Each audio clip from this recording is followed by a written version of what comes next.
एक पुरानी कथा है जिसे ओशो हमेशा ही सुनाया करते थे। फिर से वही बूढ़ा सन्यासी, लेकिन इस बार कुछ और है। इस बार एक बूढ़ा सन्यासी है जो पिछले 3 जन्मों से ईश्वर से मिलने की आस में तपस्या किया करता था। खाना पीना छोड़ा, बदन जलाया, बिना वस्त्रों के रहा, न जाने क्या क्या किया। कहा जाता है इस कथा के हिसाब से कि एक बार भगवान नारद उसे मिले। जब नारद उसे मिले तो नारद ईश्वर के पास जा रहे थे, भगवान विष्णु के पास जा रहे थे।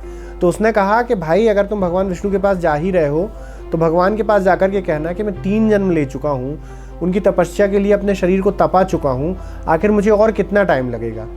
ऐसा तो नहीं हो सकता ना कि मैं हर जन्म में तपस्या ही करता रहूँ। थोड़ा सा क्रोध में था। नारद जी ने भी कहा कि ठीक है, मैं जाता हूँ तो ये बात कह दूंगा। नारद थोड़ा सा आगे बढ़े ही थे। थोड़ा सा आगे बढ़ने पर उन्हें एक और व्यक्ति दिखा जो कि ईश्वर की तपस्या कर रहा था, लेकिन उसकी तपश्चर्या कुछ अलग थी। उसकी तपस्या में उसके हाथ में एक तानपूरा था और वो बढ़िया नाचे पड़ा था। वो उसका ध्यान भी, वो जो दूसरा संत था उसका ध्यान भी नारद की तरफ नहीं गया, बस वो ईश्वर का नाम लेकर के नाच रहा था।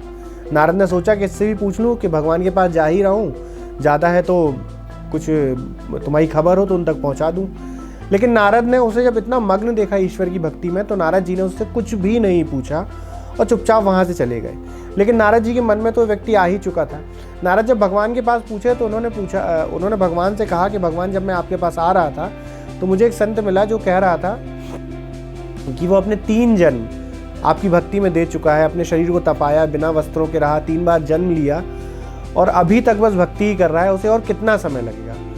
तो भगवान ने उससे कहा कि अभी उसे 3 जन्म और लगेंगे। नारद ने कहा ठीक है भाई, जाकर के बोल दूंगा। लेकिन नारद जी ने फिर से पूछा कि एक और सन्यासी जो उसके आगे मुझे मिला, वो तानपूरा लेके आपकी भक्ति में मग्न था, आखिर उसे कितना समय और लगेगा। भगवान ने कहा कि जिस वृक्ष के नीचे वह नाच रहा है, उस वृक्ष में जितने पत्ते हैं उतना समय अभी मोक्ष को पाने में उसे और लगेगा, उसके बाद उसे मोक्ष मिलेगा। नारद जी ने भी भगवान को प्रणाम किया और वापस आ गए। जब वापस आए तो वो सन्यासी उन्हें फिर से मिला जो 3 जन्मों से तपस्या कर रहा था। नारद जी से उसने पूछा कि आखिर आपने भगवान से पूछा जो मैंने आपसे कहा था? क्या जवाब दिया भगवान ने? तो नारद जी कहते हैं कि भगवान ने कहा है कि अभी तुम्हें 3 जन्म और लगेंगे। इस बात पर तो भाई वो जो सन्यासी था जो 3 जन्मों से तपस्या कर रहा था, वो बबक उठा और आग बबूला हो गया। उसने कहा ये कोई बात होती है, मुझे नहीं करनी तपस्या, ये तो अखंड अपराध हुआ। बोले मेरे साथ गलत हो रहा है, ऐसा नहीं हो सकता, मुझे 3 जन्म लग गए और 3 जन्म, मैं कितनी तपस्या करूं, नहीं करनी मुझे तपस्या और ना मुझे भगवान से मतलब है। गुस्से से आग बबूला होकर उसने नारद जी का अपमान किया और नारद जी के आगे से निकल गया। नारद जी को भी थोड़ा क्रोध आया, लेकिन नारद जी जैसे ही थोड़ा आगे बढ़े और उन्होंने उस संत को फिर से देखा जो तानपूरा लेके नाच रहा था, उन्होंने कोशिश तो की उससे बात करने की, लेकिन वो उनसे बात नहीं कर रहा था क्योंकि वो अपनी मस्ती में मग्न था। पर नारद जी ने खुद ही उससे पूछा कि भाई, इतनी मस्ती में हो, पूरे टाइम नृत्य करते रहते हो, मैं भगवान के पास गया था और मैंने तुम्हारे बारे में बात की। तो वो तानपूरा लिया हुआ संत काफ़ी हर्षोल्लास से भर गया। उसने बोला नारद जी बताइए कि आखिर भगवान ने मेरे बारे में कहा क्या? तो नारद जी ने बताया कि मैंने पूछा था कि भाई, तुम्हें मोक्ष मिलने में और कितना समय लगेगा, कितने समय के बाद तुम मोक्ष को पा जाओगे? तो संत ने कहा क्या बोला भगवान ने?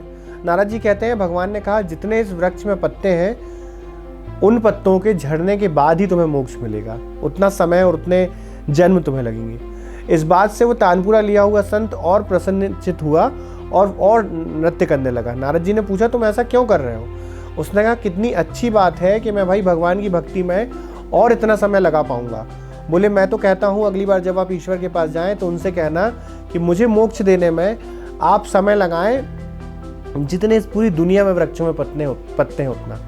और कथा कहती है कि उसी वक्त उस संत को मोक्ष मिल गया। सारांश क्या है कथा का?